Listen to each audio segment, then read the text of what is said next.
Everybody, welcome back to another week of Rips Wrestling Roundup post-SummerSlam week. I'm your host, Dr. Rips. Inconspicuous by his absence this week is the Professor. We're not exactly sure where the Professor is, but hopefully he'll be back. What the? What are you doing? Whoa! What are you doing?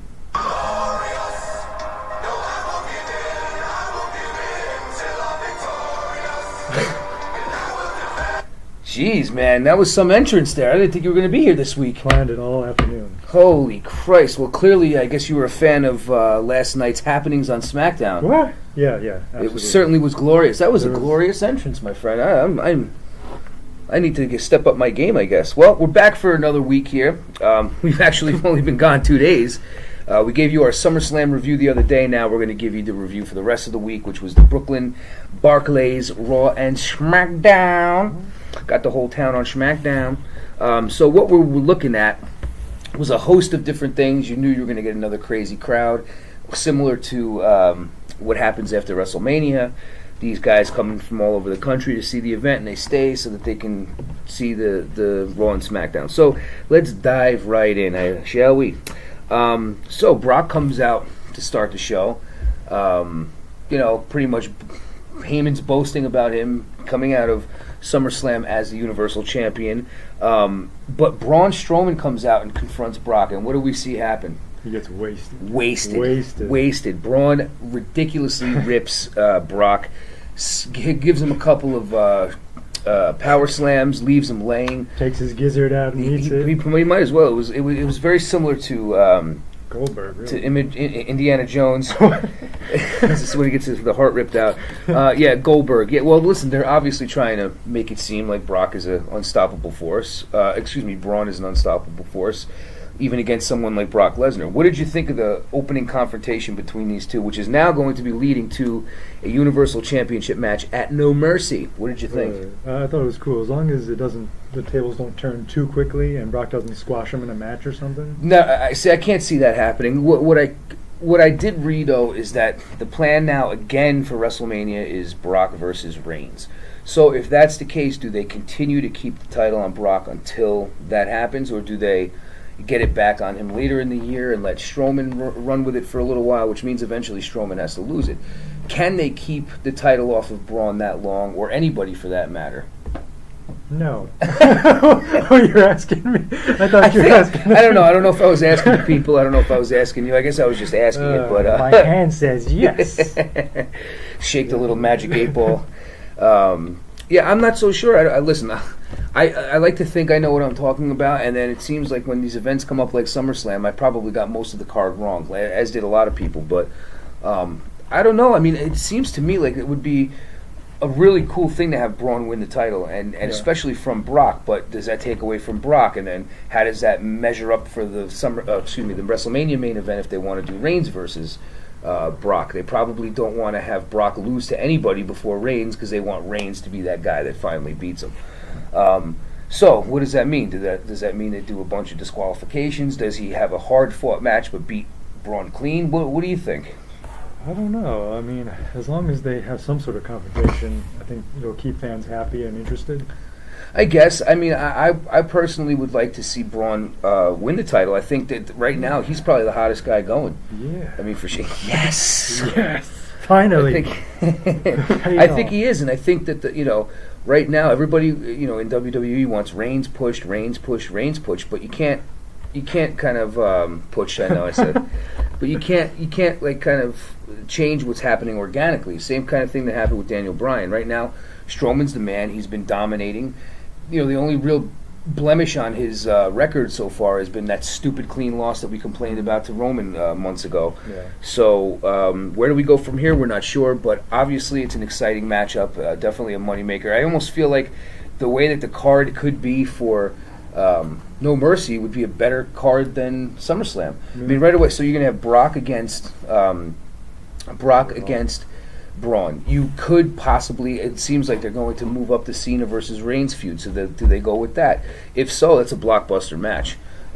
Maybe they go with Samoa Joe against Cena. Maybe I've been reading that Samoa Joe may be the next contender for the Intercontinental belt, which case they would turn him face and he would take on The Miz. So, but some of these things leading up, like after one night of of Raw would be a better card than I think SummerSlam had. So we'll see. But we did have a pretty bad injury on Raw. We had Enzo and Big Casserole in a Brooklyn Street fight. Now, clearly, Big Cass, this was going to be, okay, last time against Enzo. This is putting a stamp on the feud. Enzo's going to 205 Live, which he did last night, which we'll discuss. And, just the final stamp on the feud. One more time to get Enzo's ass kicked and then send him on his way to the Cruiserweight show. Well, what happened? They're in the match. Enzo starts fighting back. Cass charges him. Enzo pulls down the ropes. Cass goes over the top rope and lands awkwardly on his knee. Looked like it hurt. Looked like he was in some pain when he landed. But he did get up, continue, goes in the ring. Looks like they were speeding up the finish, which would have been a boot and then the Empire Elbow, which is the worst finisher in wrestling. He starts going for the Empire Elbow. His knee completely buckles. Now, at first I'm like, oh, maybe this is a work. They're kind of just, I don't know. But I saw his frustration and immediately realized that this was a real thing. Yeah, he looked really pissed, and it kind of looked, the ref didn't really know what to do. So those are the kind of situations where you know that it's a legit thing, and you kind of feel for the guy, man. I mean, just finally got, is being pushed as a single star. The day before he beats the Big Show, albeit it's not the same effect as it would have been like 10 years ago, but nonetheless, he beats the Big Show on a major pay-per-view and then goes out, this way. So reportedly, tore his ACL, is going to be out for about 9 months, miss WrestleMania. What do you think about this? Well, actually, there was another big injury that I don't think anybody heard about, but actually I was eating some chips and I pulled my groin. So, I mean, it was you pulled your groin eating chips. How are you eating them? I'm going to leave that one alone, I think. Well, and that goes along with another sad story. Dana Brooks' boyfriend, I believe his name was Dallas McCarver. He was a bodybuilder, professional bodybuilder, died of choking on food. I don't know more to the story. This just kind of happened yesterday, so that's sad. Our condolences go to the McCarver family. And he was only 26, I think. 26, man, in great shape. Imagine going out like that, just for eating. I don't know if it was like a chicken bone or who knows what kind of. I mean, obviously. We'll see. But either way, our heart goes out to them. Heart goes out to Big Cass. Ric Flair, how you doing? Doing better? Good. We hope so. So those are the people that our heart go out to this week. We have a backstage segment with Emma and the aforementioned Dana Brooke, where they're basically just talking, and Emma's shooting her mouth off about how she doesn't get opportunities, blah, blah, blah, blah. Starts making fun of Nia Jax. Nia Jax is behind her. They have a match. What happens? She gets squashed in about a minute. Nia lays down the smack on her candy ass, and Emma just continues to get buried. What do you think? I feel a little bad for her. I mean, it was the second time you're saying? Well, this was the second time that she lost, and Nia got squashed in the last 3 weeks. So yeah, keep happening maybe just over and over again. Well, when you open your mouth about things that that aren't storyline related, you shouldn't have talked. Yeah. Well, listen, don't bite the hand that feeds. You know what I'm saying? I like Emma. I just don't like her. I used to love her when she'd walk out going like this. I like the. See, I know you're into that kind of stuff like that. Every time she comes out, it's like every girl that I've seen from NXT, they all have to come out and do like something. Like they can't just come out and just run to the ring. Just walk to the ring, and like Alexa Bliss comes out and she puts her hand up, and then she goes in the ring, and she's got the way that she goes in the ring. Everybody's got their thing. I understand it's like a signature thing, but like not every girl needs this. Like, I mean, when Emma comes out, it's like what does that even mean? Are you supposed to be like an undercover cop? Yeah, that's what I take it. She looks like an undercover cop with the glasses. She wears these half gloves, and one of the things I love about these girls, like even Naomi, it's like they put all this stuff on, and then like not even halfway down the ramp they take it off. It's like, what did you walk out with it for then? Like, sunglasses. They have a backstage segment and they're talking to somebody and they've got nothing on, and then they go to the ring and the music plays and they're coming out, and now she's got sunglasses on and she's got a robe on. It's like, all right. I know it's like supposed to be part of the get up and stuff like that, but be like a Ric Flair. You got a robe on, wear it to the ring, walk in the ring, take it off in in an exuberant fashion, like Bobby Roode. Like he got it right. Listen, like even Brock has his moves though too. Like the jumping and the. They've all got these moves. That's fine. But like when I'm talking about these girls, like they do it in unnecessary situations. Brock's always come out and kind of done that little joggy thing, and then they got their things, of course.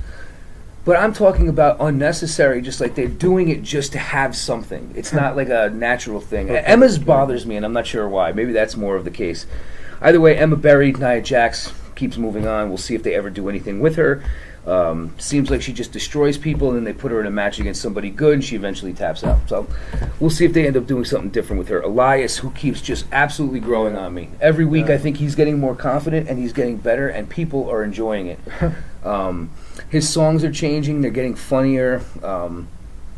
I don't know. I know you like Elias. What do you think? Yeah, from day one, I thought he was awesome. Actually, he's a good character. It's a different thing than they've done before. I think the cool thing is that he has only used the guitar one time, but it's a weapon that you kind of always have to keep in the back of your head that he can use. Yeah. But nonetheless, it's still rolling. He gets a win on R-Truth this week with the Drift Away and continues his role. Do you think that Elias can rise up the ranks here quickly, or do you think he's kind of just going to have a slow build? But I don't know. That's it. Yeah, that's it. He could. I mean, if he keeps going, didn't he already beat Finn Balor? Technically, he beat Balor and Ambrose. So that's a pretty good start. Yeah. And that's also one of those things that you can see, even though he got him in like these weird ways. You know, it's a big start for him. He can hang his hat on that, and that's something that the creative team has done right. Wear a hat. He doesn't wear a hat. You're right. But he can hang his hat on it. Yeah.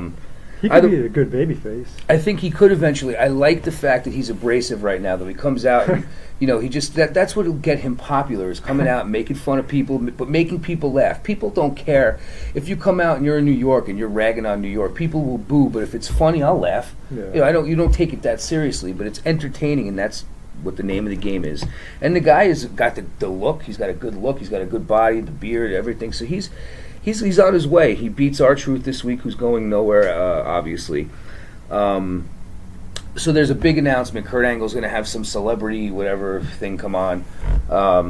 It ends up being Cena, who we all knew was going to be coming to Raw after SummerSlam. And Cena kind of calls out Roman Reigns in a roundabout way. Reigns comes out. They kind of tease some kind of tension between them. And then, of course, the Miz comes out and delivers one of the best promos in a long time. Yeah. Some of the best promos always come from Truth. Now, I didn't see it live, and I know you didn't either. But the pre-show started at 7 the other night, and apparently there was an instance where security people had issues Saturday night with people from TakeOver, so they weren't letting people in droves. They were kind of just letting them in small groups, to where when the Miz and the Miztourage came out to fight Jason Jordan and the Hardys, the arena was pretty much empty. And I've now gone back and watched it, and it's pretty crazy. I mean, there's hardly anybody in there at the time. They're looking around. Yeah, they're like, they're trying to do their things, but it's, obviously, a lot of it is based on crowd reaction and, adrenaline from the crowd, I would imagine. So it's pretty sad when you can hear just one guy go, "Yay! Yes, hey Matt!" But Swan John, no. You can hear them talking to each other in the ring better than you hear the guy sitting next to you. But I love Swanton soup. Yes, that's my favorite. So Miz was upset about that, and he ranted about it, and he pretty much, everything that he said had a little bit of truth to it. Obviously, crowd hating Cena, crowd hating Reigns, them not giving him a chance, which enabled him to really cut an awesome promo. Then Samoa Joe comes out and wants to get involved, so they set up a tag team match for the end of Raw between Cena, Reigns, and then Miz and Samoa Joe.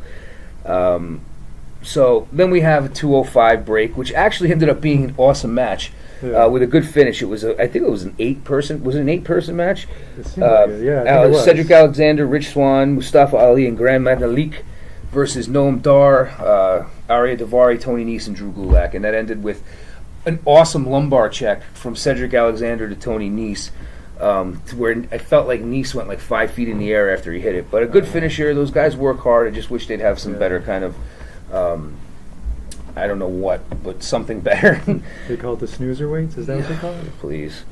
Maybe it'll get a little better with Enzo now coming on. I don't know. It's just their storylines. The talent they need, is great. Right. It's every week you see the same kind of things. You see these guys, same like 7 or 8 guys wrestling each other, mixed with like one main event thing, kind of. So I think all the guys are really good, and the more I watch them, the more I actually really like them and feel bad for them in a way.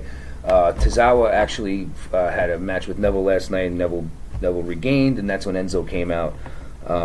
But back to Raw. So Ambrose and Rollins are out to celebrate winning the tag team championships and put everybody on notice. And who comes out but the nostalgic Hardy Boys, seeming, still not broken, but definitely throwing in a lot more mannerisms. Yes. And I love when he comes on the mic and he's like, yes. Or when he comes down and he's walking down the ring and he's just going, wonderful. Like I don't know why that cracks me up, but definitely, obviously, even Jeff kind of made some references, and the crowd was real into it. So it seems maybe they're on their way, or they're just kind of roll with this kind of half Hardy, half broken thing. Either way, it's good to see a little piece of it. Very good match. The Hardys end up losing to Rollins and Ambrose, which is expected, but maybe not the last time they fight each other. What did you think of this match? I think if I had been more surprised that it was happening, I think you texted me. I did. If I didn't see it coming, though, I would have been like, what? Because I probably wouldn't have expected it all. Yep. Them to fight, but it was great. It was cool, and I thought maybe when they came out, it was just going to kind of set up the next feud, but when they had the match there, I was like, okay, that's cool. Obviously Cesaro and Sheamus are going to get their rematch. They were kind of just shown in the back. They didn't really have any input in the show. They were just kind of shown in the back watching the match. But, Ambrose and Rollins, we'll see how long they're going to keep this going for. They should have been ironing their kilts. I'm using the steam. Ambrose and Rollins definitely looking good as tag team champs. I don't expect the reign to last a whole lot longer. We'll see. Maybe a couple pay-per-views at most until hopefully Ambrose turns on Rollins. Heel turn. Alexa Bliss confronts Sasha Banks. So Sasha Banks comes out. She's the champ, blah, blah, blah, blah. Same thing that we've been going through. Alexa Bliss comes out. No, I want my rematch. Just not tonight. I want it next week. So they're going to fight next week. Big deal. Boom. Bliss will probably win the title back because that's all they do is flip-flop. Jason Jordan asks for... by the way, what do you think of Alexa Bliss and Sasha Banks? I didn't even ask you. I love it. Bliss should have just come out and said, hey, you, and then just walked away. Just left? Okay. Well, that's about all. Yeah, I mean, it really wasn't that interesting. Or that's do why the we're whole, not... Yeah, you break you. Break. Yes. Non-verbal. Yeah. Jason Jordan goes in the back and talks to his dad, Kurt Angle. He should have been sitting on his lap. Daddy, can I talk to you for a sec? Either way, he asks for a match with Finn Balor. You know where this is going. They're putting him in these situations where it's like, okay, yes, you're not ready yet, but you're almost there, kind of thing. Or maybe he just gets frustrated. They're going to put him on a little bit of a losing streak. He'll get frustrated, snap, turn heel, figure out something with Angle. Who knows where that's going? But I almost saw a little bit of that. I saw a little bit of that in his face. So did his eyes. Saw it in his eyes, and I think he could really pull that off. I think he reminds me a lot of The Rock when The Rock was first Rocky Maivia came out in that sticky kind of like the hair was curly, he had all these frills all over him and whatnot. And once he went bad. And I can see Jason Jordan being a really good bad guy because he's got that cocky asshole kind of look to him. Definitely has that look. And I think he can really pull that off. But you know what? Maybe it's a good thing. Get the crowd hating his goody two shoes kind of crap. I mean, his tights are awful, like the colors and just the singlet and whatever. But he's a good worker, so I think eventually he'll be good. And I had a friend, Bips Basso, ask me about him and say, why are they doing this to Jordan? I said, what do you mean? He was just in a high-profile match with Finn Balor. He lasted pretty long. You don't expect him to beat Finn Balor right now, but, it's a good showing. You can't really knock it too bad. It was a good match. Yeah, and the same goes for Baron Corbin, and I'll explain that later. But it was a good match, and he lost, but he didn't really lose anything losing to Finn Balor, so... again, no Bray Wyatt on this show that I can remember. Yeah. No mention of anything with Finn. He was under the ring the whole time. Yeah, status quo. He's still there, Bray, I think. He's still there. Nobody's giving him the memo. Hey, Bray, come out now. And then the main event, in typical fashion, we see Cena and Reigns against The Miz and Joe. Pretty good match back and forth, but of course Cena hits the AA on Miz, and that's the end of the match. What did you think of the main event? I think there were other matches that I liked better that night, but for what it was good. Yeah, good main event. I mean, obviously Cena and Reigns in the ring is kind of cool. At some point they're gonna go at it. The Miz and Joe are supposed to be going at it soon too, so we'll keep an eye on that. So a pretty decent Raw, a lot of action going on. Nothing as far as surprises too much. You'd heard a lot about Bobby Roode maybe debuting or some of these other things, but go over to SmackDown. and AJ and Styles. AJ Styles and KO both agree for a United States Championship match later in the night. The one thing that KO asks for while Shane is there is that there's a referee of his choosing now. Somebody that he doesn't feel will screw him, and he kept going to Sami Zayn all night.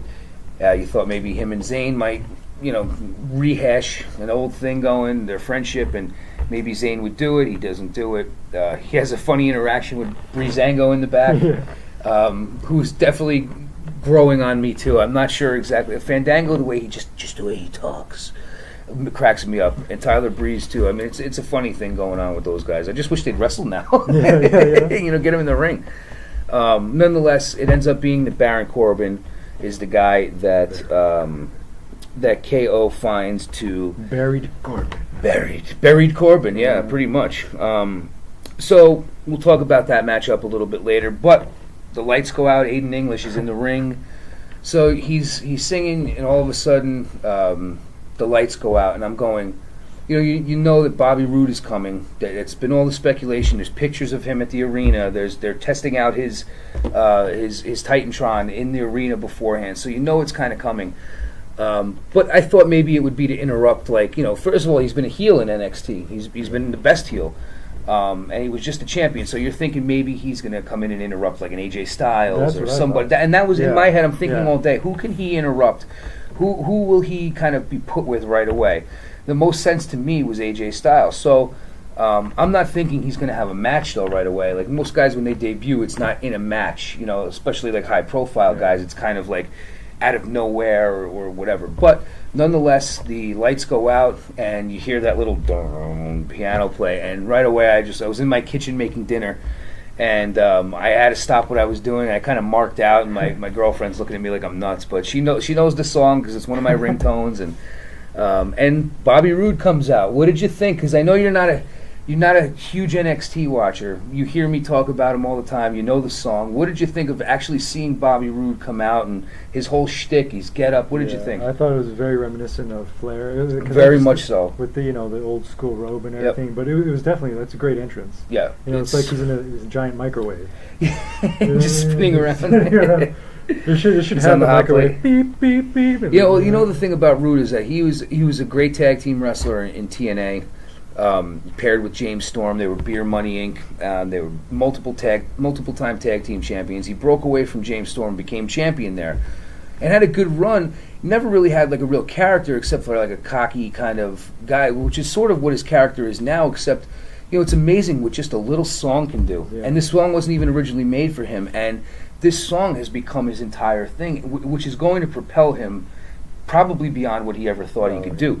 The song is catchy. It's given him a phrase to use. It's given him a phrase to put on the back of his shirt, and the word glorious, it just kind of emanates from him as he's doing all these things, and the crowd is completely into it. Yeah. And the guy is a very old school throwback wrestler. Has a great finishing move, which isn't like it's a DDT, but it's a little bit of a different DDT than normal DDTs. Yeah. He's got a decent move set. The guy looks like $1 million on the mic. He's as money as they get. He will be champion in a year or less, no doubt in my mind. What do you think? Heavyweight champion? Heavyweight. He'll be a tag champion. Cruiserweight champion, yes. Cruiserweight champion. He'll be on 205 Live in no time. No, he'll hold like multiple belts. He's got money written all over him, and clearly they're now positioning him as a babyface. He was playing to the crowd. He was fighting a heel, and I think maybe they're bringing him in to take Cena's spot. Nonetheless, he will definitely be one of the top 5 featured guys on SmackDown. So nothing more that I would be looking forward to than seeing Bobby Roode as a prominent player on SmackDown for years to come here. So this is a competitive match too. It's not like he's squashed. Yeah, he's not one of these huge guys that like a Braun that would come in and just squash these guys. But he finds a way to win. He beat Shinsuke twice in NXT. Once for the title, and then defended the title against him. In fact, I think his only loss really was, on TV at least, was the one that just happened to Drew McIntyre.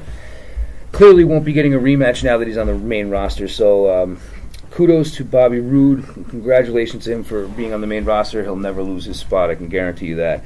Another return that we had was the returning Shelton Benjamin, who was another one that we know was coming, had signed last week, hadn't been used finally. What do you think about them putting him with Chad Gable, which is similar to the Charlie Haas kind of thing that they had back in the day with the Kurt Angle thing? It's a perfect spot for him. What do you think? He's almost like Jason Jordan 2.0. He's like big. He's bigger, right? Well, you know what? I'm not sure if he's thicker than Jason Jordan as far as like. Let's ask him. His girth. Let's ask him. He was a lot thinner back in the day. He's a very tall and thin guy, but built. But he looked a little bit bigger for sure. He's never been great on the mic, as you can see yesterday. But I think with him and Gable, that's a perfect situation for both of them right now.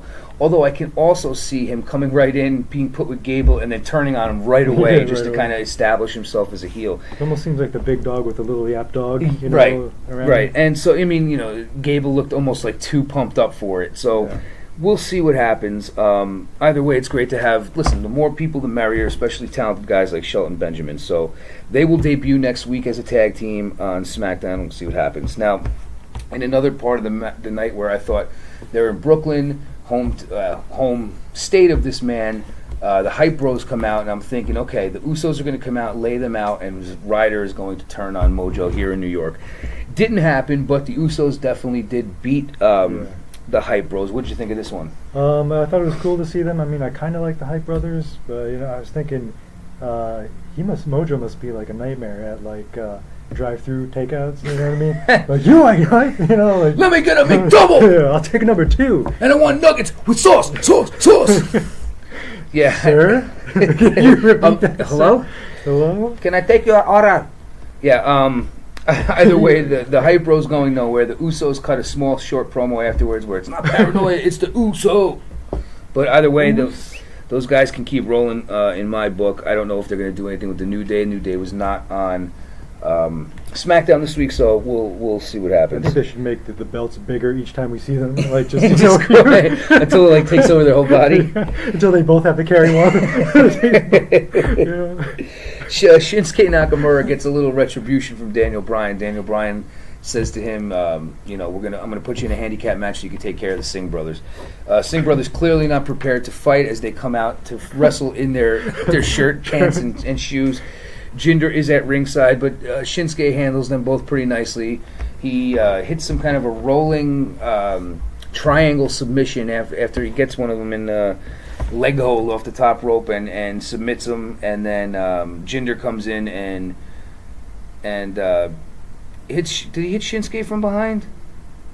I don't even friggin' remember. But what I do remember is that he sent Jinder out of the ring and then gave him the kind of thing, So cops don't like it when you do that.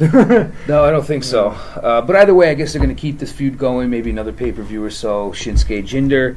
Well, the Singh brothers, they could really take bumps. Well, they're actually wrestlers. Yeah. I mean, they're a tag team called the Bollywood Boys, so they definitely are smaller guys. But they're wrestlers, so they're used to taking their bumps. They do take bigger bumps than some other guys do, for sure.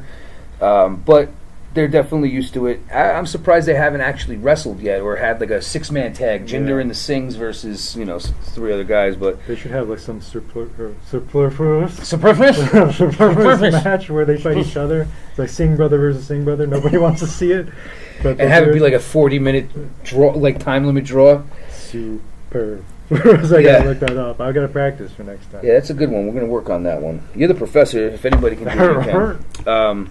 Shin levels Jinder with the Kinshasa. That's what happened. That is right, yeah. So Shin gets the upper hand on Jinder, continuing this feud. Naomi and Becky Lynch versus Natalya and Carmella. So Carmella comes out and pretty much teases that, hey, congratulations, Natty, but now you got to watch out. And then James Ellsworth opens his mouth and, talks about how she could possibly cash in tonight. And he opens his mouth. I fast forward on it. And then, what's funny, Naomi's had the belt for how long? They just had SummerSlam the other night, and she comes out last night doing the best entrance she's ever done. Yeah. Plus, she's got this brand new big fur lighted coat. Why didn't she wear that at SummerSlam? Like, SummerSlam is the showcase, second showcase of the Immortals, I should say. But nonetheless, she came out looking fired up. They had a decent match. Naomi and Becky Lynch get the win. Nothing special. But one thing that did kind of catch my eye last night, and I'm hoping that this has something something good written all over it, which is Dolph Ziggler in the back. Yeah. Dolph Ziggler came out for a promo. He was interviewed by, I think it was Kathy Kelly or one of those numbskulls that are in the back. And he basically, So mean. you know, he's kind of like another kind of almost like Miz-like shoot interview where it's like there had been rumors that he was going to be repackaged. So he kind of made fun of all those rumors by saying they're going to put a glowing belt on me and they're going to make me do this and do this and you know like, and he's just like none of that's happening. Like he's clearly still a heel, but he will be back next week to compete. I don't know if that means that he has any kind of a character change in him or maybe just a mean streak. I don't know what it is. What did you think of Dolph Ziggy's It was cool, promo? You know, like all he wasn't like totally wrong about the stuff that he was saying, Right. either. So it was kind of interesting, and now it makes me really want to see what he does next week. Yeah, for sure. So it was very good at hyping up the moment. Well, he doesn't get hype. He stays hype. He stays hyped. So yeah, I really want to see what if they change anything, which I hope they do. You know. me too, man. The guy deserves so much more. He should be in the main event picture regardless. You know, give him something to work with. I mean, you know, they're really not doing a whole lot for him. And I know a lot of it is him. He's got a good personality. I don't think he shows half of it on TV. He kind of does the same things. We've talked about this a million times, but nonetheless, a guy that has all the potential in the world and still young enough to get it done. So I'm hoping that he turns it around and we can get something going with him. Main event was AJ Styles against KO with Baron Corbin as a special guest referee. So obviously we knew this was going to play a part. You know, throughout the match, AJ's kind of getting screwed by Corbin. He's That's not the match. that's what were you watching? Corbin kind of, you know, getting in AJ's face and helping out KO until Shane McMahon comes out because Corbin was making a fast count. They bicker back and forth, and Corbin ends up giving the ref shirt to Shane, which of course you know in 2 seconds, as soon as Shane gets in the ring, something's going to happen. AJ's going to pin KO, and that's exactly what happened. KO and AJ get back in the ring. KO gets stunned all of a sudden. AJ hits the phenomenal forearm. 1, 2, 3. Shane counts him out. He leaves the ring. AJ leaves as United States champion, furthering this thing between KO and Shane. What did you think about the main event? You know, I feel bad for Corbin. At this point, maybe he should just remain a referee. I don't know. Well, it depends how you look at it. You know, I was reading some tweets by the Road Dogg that said, you know, having a match against... yes. Tweets, you see that? That basically that Corbin, you know, no matter what people think, okay, the guy had money in the bank. Yes, it was taken away from him. Did he have a lackluster match with Cena at SummerSlam and lose? Yes, but he had a match with John Cena at SummerSlam. So that's a decent thing. Plus, you know, people saying he's getting buried. Okay, he was involved in the main event, though, yesterday. You know, he wasn't left off TV. He didn't lose a match to Mojo Rawley in the middle of the card. He didn't, you know, even have a competitive match against Kalisto. I mean, they put him in the main event. Even though he didn't wrestle, he had a part in it. So at the very least, you know, you don't know what's going to happen with the guy. They did just repackage him a little bit, give him new music and new stuff. So they got to believe him in some way. There's I don't know. nothing really wrong with his old music either. Right? I actually liked his old music. Like walking in the spotlight and it turns red. I thought that was really cool, the way that his bad. entrance was set up. I thought his music was good too. But, Now you know, it's maybe... all fire. He's walking out of fire now. Yeah, he's, you know, they got the lone wolf thing up there. You know, it's kind of cool, but there really was nothing wrong with him. You know, listen, with him I can kind of take it or leave it. I'm not a huge fan of his. I like him. I think he's a good character. I think he can be really good. But he's done nothing that's really kind of made me want to see him be a champion or made me think that he's deserving of being a champion yet. There's so many other guys. Look at Dolph Ziggler. The guy fights tooth and nail to get on TV, and he can't even get on TV. Let's put them together. Maybe there's a Ziggorban, Baron Ziggler. Yeah, Baron Ziggler. The Baron Dolphs. Either way, Easy. you know, I'm not sure he was. I've been saying forever that he was going to win Money in the Bank, and he did. But more and more, I'm kind of like, I don't want him to be. I don't think he should be champion yet. He's, you know, just not yet. I also think that the guy needs to develop his body a little bit better. Well, listen, I'm the last person to complain about people, what they look like in their body. Yeah, exactly. I've got 7 chins. I can't even fit into the T-shirts that I have anymore. But I'm also not a professional wrestler that's on a grand scale, being watched every week by millions of people. So But as far it's a real thing. He's a big guy, but when he doesn't even take off his shirt anymore. Really, he kind of has no definition. He's just his pants are really way too tight. I don't know. He just has a weird look to him. So he's got long hair, but he's balding. So I don't know what they need to do with him. Do you have an idea? Maybe you could wear Makeover? a wolf skin, something. Hey, listen, honestly, make him the lone werewolf and just make the I'm changeless. Yeah, exactly. Yeah, I gotta get out of here. Yeah. He leaves in the middle of a match because he sees his the claws moon. start coming out. He just starts talking about the moon. Yes. But seriously, he needs a little bit of a not a revamp, but just a little something else. Well, I mean, he's not far off. He's got like a biker vibe. And as far as I know, there's no as far as I can tell or remember, there's no real big biker guy at the moment. Not right now, I guess. Then I guess the Anderson and Gallows are sort of biker lookish. Yeah, they have that kind of a look for sure. I mean, they got the tattoos, they wear black and stuff like that, but they don't exhibit they don't wear like the biker jackets or the vests or stuff like that. I mean, Corbin is a cool character. I think they just need to do a little something different with him. Even his promo skills or something, but he's got a great finishing move.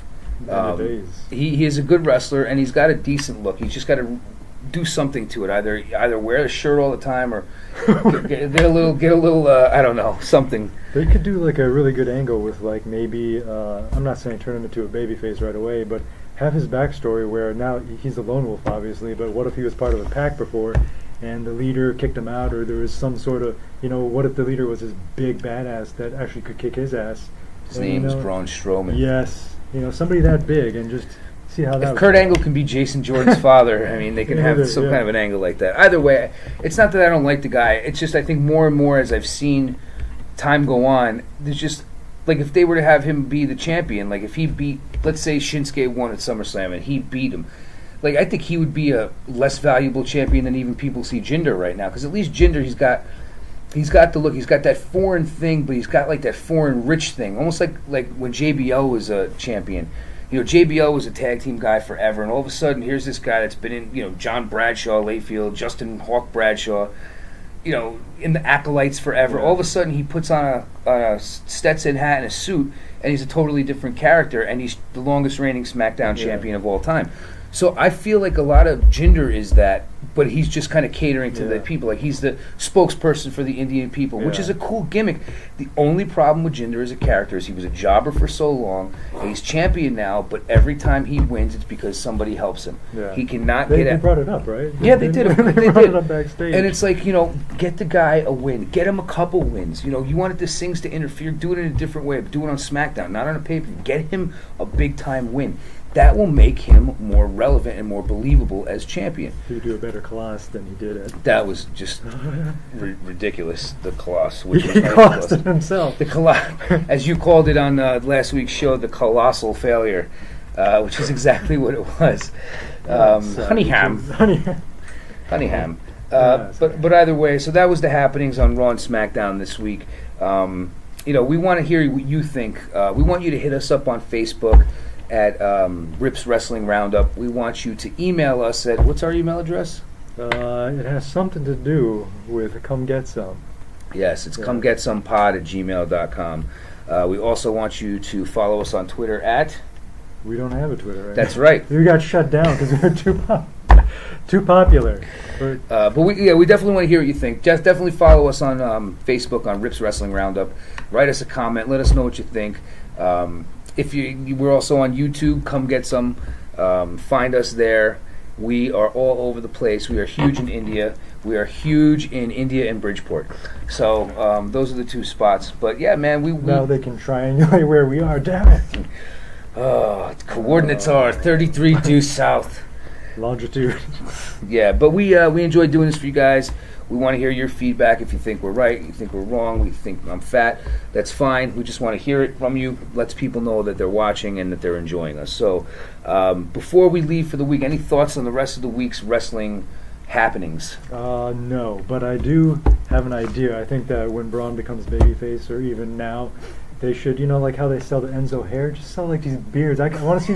Strap it to your face. I just want to see a sea of little kids with this huge beard. Monster among babies. That's it. That's it. Onesies, monster among babies. You just sold them a bunch of money, bro. Hey, that's just like the time when John Cena, and I'm not even kidding you, and I know people, whatever, when he was doing his thing with The Rock.